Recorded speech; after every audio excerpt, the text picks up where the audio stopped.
I'm Tom Baker, this is Chasing Cars, and today we got to pinch ourselves, guys, because we are here standing on the main straight at the Circuit de la Sarthe for the 2019 24 Hours of Le Mans, the flagship endurance racing event in the world, possibly the flagship motor race anywhere. Now, I'm here covering the Toyota Gazoo Racing campaign. They're looking for their second consecutive and second ever win here at Le Mans, using the same TS050 petrol electric vehicle that took out the title for them last year. But first, a couple of questions. The first of which is, what even is Gazoo Racing? What does Gazoo mean? That's not really a word that we use too much in English, and there's a reason for that. It's because it comes from the Japanese word Gazoo, which actually means photo. Akio Toyoda, the president of Toyota, who is very interested in motor racing, launched a website back in the mid-1990s that was like a car sales or an auto trader that relied upon photography of cars for the listings. Now, photos weren't used in a big way on the internet in that period, but the name came back about 20 years later as one of the three names for Toyota's racing teams, amongst Toyota Racing and Lexus Racing as the others. Now, Toyota say they've refined Gazoo to be Gazoo, which has a semblance to garage, so garage racing, and there you have it.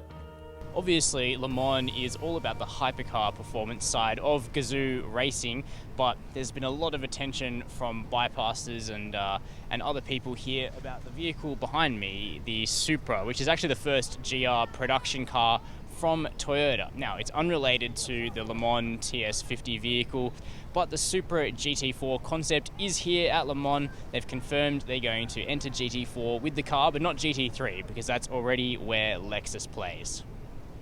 Behind me is the Toyota Gazoo Racing TS050. So this is actually the fourth year that Toyota has used this chassis here at Le Mans. It wasn't without its teething problems. Dedicated followers of this race will remember 2016 as the year when Toyota were this close to taking out victory when one of the cars actually stopped on its penultimate lap, which was a tragic finish. Of course, that all turned around last year when the sort of slightly revamped TS050, more reliable unit, managed to cross the line in both first and second place, because Toyota fields two of these vehicles. Behind me is the TS050 that's driven, among other drivers, by Fernando Alonso, who has done a season of endurance racing with Toyota to great success. This is actually a 2.4 litre direct injected twin turbo V6 with a pretty significant electric motor component. So it's got a Denso electric motor on the rear axle, an Aisin electric motor on the front axle, so it does have four-wheel drive.